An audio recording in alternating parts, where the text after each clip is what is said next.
Hello, my name is Scott Murtagh, ID number U3083851, and today I'll be presenting a vodcast on Andrew Johns' autobiography, The Two of Me.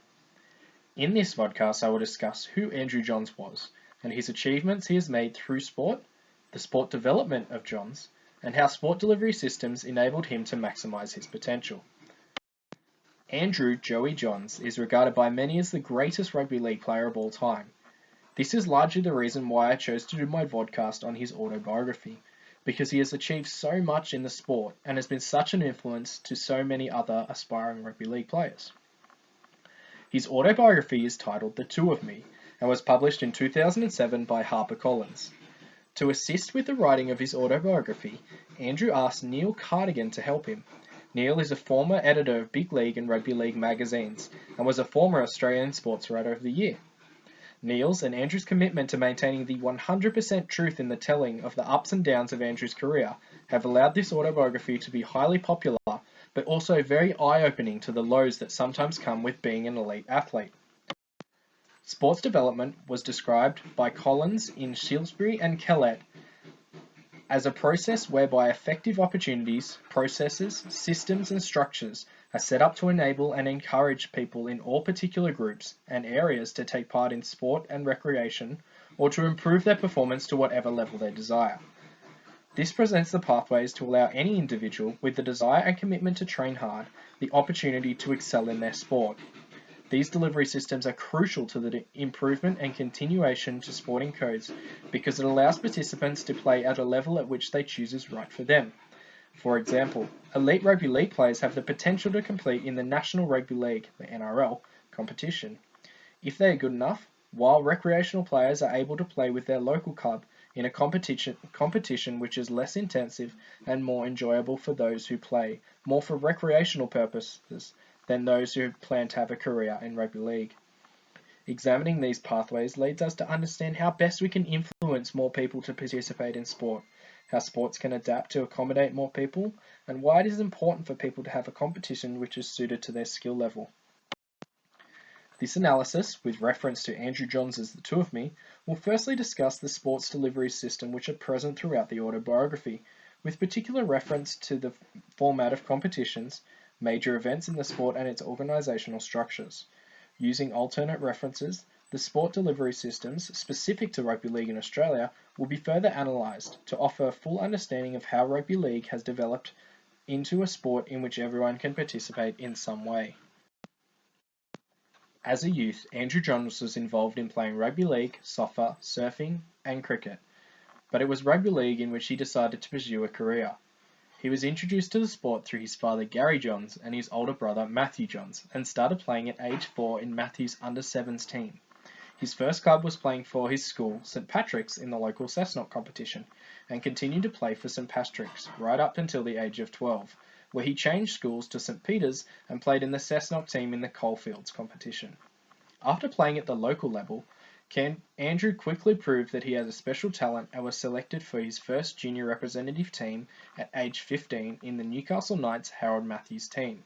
From there, as he got older, he progressed to the Newcastle Knights SG Ball team, under 17s, and in Year 12 was selected to play in the New South Wales Catholic College's schoolboys team. This was as far as Andrew Johns was able to reach in his development as a junior, with him missing out on the chance to represent Australia in the Australian schoolboys competition. Junior development in rugby league progresses in this pattern. A player starts off at a local level, where they might play right up until often under 16s. The next step from there is up to the regional team, which will often start at around the age of under 12s and again continue up about to the age of under 16s.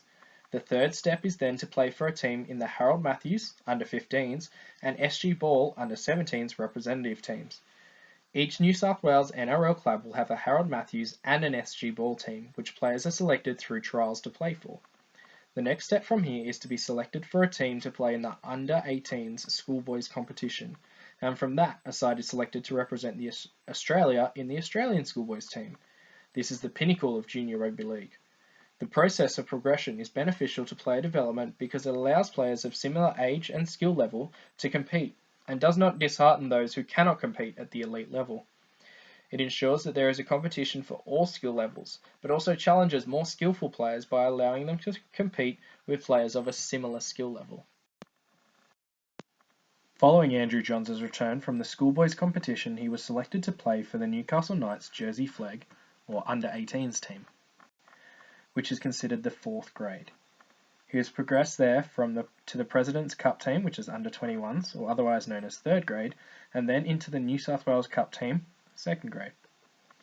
In 1993, Andrew Johns made his 1st grade debut for the Newcastle Knights in the NRL competition.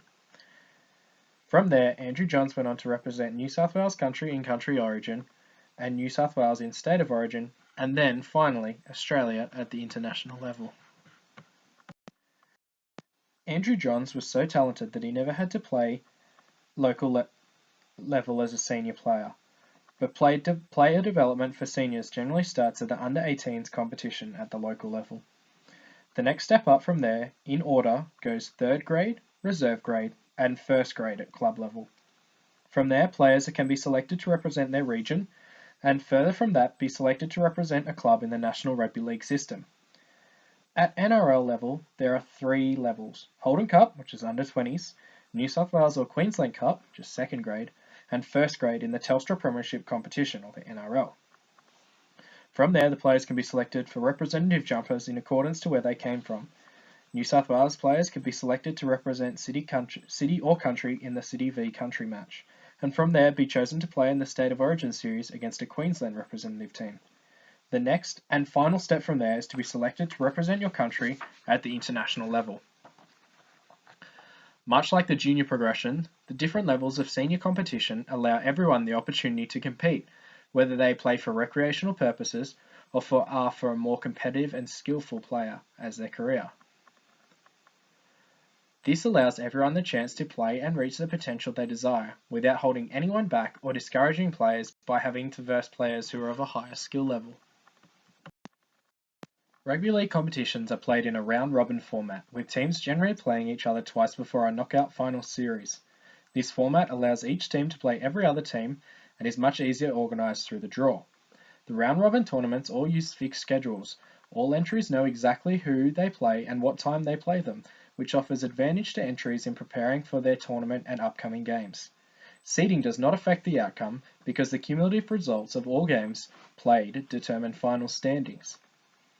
Another advantage is sides do not get knocked out straight away, and it gives them the whole season to prove that they are good enough.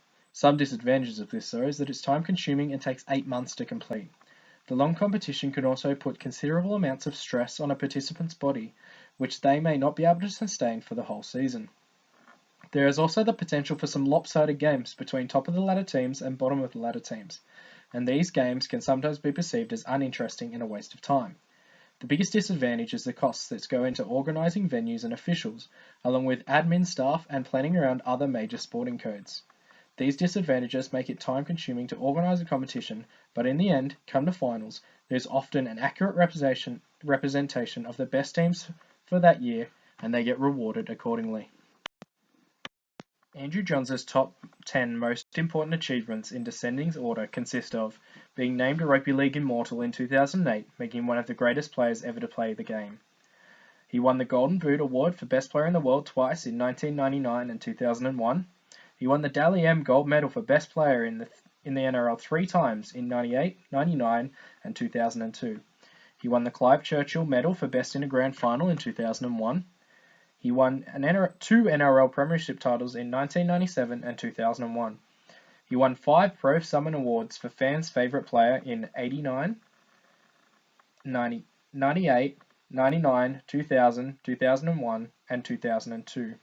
He won 4 State of Origin titles for New South Wales in 96, 2000, 2003 and 2005. He won 4 State of Origin Man of the Matches. He won Most Valuable Player in the 1995 World Cup Grand Final, and he was selected to represent Australia 27 times and captain Australia twice. These sort of achievements come down to more than just development, but rather the skill and natural ability that Andrew Johns possessed. Nonetheless, Johns would not have been able to reach this level of greatness without the coaching and developmental pathways that allow him to reach his full potential. The NRL, and through them the Newcastle Knights, were mostly responsible for the development of Andrew Johns' playing career. The Knights have a large influence over the Hunter region, with most of the football in the area organised through pathways to the Newcastle Knights Rugby League Club. They provide funding for local development and local competitions and representative teams and competitions, so players can continue their development to the point where they cannot go any further. The NRL also ensures that there are pathways for people from all backgrounds to enjoy at least modified versions of rugby league, with touch football, wheelchair rugby, Oztag, and women's competitions developed so everyone can have a part in the game. The NRL also sets modified rules to these games, or for different age groups depending on their developmental stages, to ensure that the game is fair and equal for everyone who plays. The coaches and managers throughout Andrew Johns' playing career had a duty of care to ensure that he was provided with the best opportunity to succeed, and the pathways for him to do so. Johns credits Peter Sharp as being one of the coaches that set him on the right track to the professional career, but by demoting him to go back to the lower grades and work on his commitment, diet, and understanding of the game, rather than thrusting him into the limelight when he was too young. On a larger scale, the NRL provides junior development pathways by holding coaching clinics, player welfare training, and courses for coaches to become fully accredited with the NRL. The player development through the NRL gives ample opportunity for coaches and managers to provide players with every opportunity to succeed. A problem this has, though, is that not all coaches and managers have the time nor effort to utilise these courses to help with development, and this is a problem as it may limit how much a player can develop under coaches and managers who have not taken the time to ensure they are fully qualified. The amount of competitions available to players, though, is important to help facilitate them through their stages of development. The monitored rise to success through progression through the different levels of competition also allows them to gradually adjust to the lifestyle of being an elite athlete. A study of Major League Baseball players found that not only does a minor league system give them the chance to develop their skills, but it gives them an adjustment period to get accustomed to the life and lifestyle that comes with being a professional athlete. This gradual rise to success better prepares athletes and sets them up for longer-term achievements in their desired sport. Hilton describes sport development as a comprehensive, inclusive process that engages an extensive array of policymakers, agency, organisations, practitioners, and participants, and this can be shown in the NRL by the provision of multiple levels of completion to allow for player development for different skill levels and at different stages of development. The NRL also does challenge players to be the best by setting intrinsic and extrinsic goals for players to reach the pinnacle of their sport, and whether that be to be paid the most or to win the most awards. This constantly challenged Andrew Johns to be the best player he could be, keeping him interested by constantly setting the bar higher for achievements he could make, with his final achievement of becoming a rugby league immortal, making him one of the 8 greatest players of all times. Other than doctors and physiotherapists who were able to help him with the physical limits of his sports development, no other agencies were able to directly help him with his sports development. Indirectly, through media and sponsors of the NRL and Newcastle Knights, were able to provide the game with the funding it needed to improve the standard of competition and the facilities available to players. Shilbury stated that the National Rugby League is able to generate revenues beyond direct attendees by selling television rights, sponsorships, and developing licensing and merchandising programs. All these commercial activities are relatively well known and accepted strategies to leverage the funds to sustain a professional competition, and, in some cases, when a surplus is generated, direct funds to state-based programs aimed at developing the sport. Some examples of major sponsors who contribute money that assist the player development are Telstra, Holden, and VB. Without these sponsors, the NRL would find it difficult to run the competitions and cover all the developmental and salary costs that it does. This is of benefit to sports development because it allows clubs to receive adequate funding to pay officials, to purchase equipment, to develop training facilities, and to insure players so they are not having to pay hundreds of dollars just to play the sport they love. If this was not the case though, rugby league would struggle to have the numbers it does today, as many clubs would be unable to fund and organise competitions and cover the costs of developing players due to this lack of funding. Andrew Johns' and Neil Cardigan's understanding of sports delivery is evident through their extensive coverage in the autobiography of Johns' junior career and the coaches who heavily influenced his development. They give credit to how his coaches during the early stages of his career were beneficial to keeping him grounded and allowing him to develop mentally, even though physically his skill set was already superior enough to excel in the grade. With all this being true, Johns and Cardigan do not pay attention to how much the NRL as a whole is able to develop players. It solely focuses on Johns' career and the pathways that were specifically helped with his own development, which fortunately enough started at the junior club level and concluded at the international level. This autobiography has allowed me to greatly understand how the pathways in rugby league can let players achieve on many different levels. Whether they be a junior or senior achievements, players have the opportunity to take their career as far as they are willing to commit to. Having prior knowledge of how rugby league development systems work, I now understand how much effort the NRL puts into ensuring coaches and managers are able to develop their own skills to assist with player development. I now also understand the strains that the round robin tournament can put on players and organising committees, but the benefits from running a round robin allow for teams to have a full season to prove their worth and ability. I think the systems that the NRL runs are very effective in player and sport development. It puts a large amount of resources into ensuring that players get equal opportunity to develop and prove their skill set, but I feel as if the NRL could put more influence into accommodating country rugby league. Country rugby league is an area where there is potential for great improvement.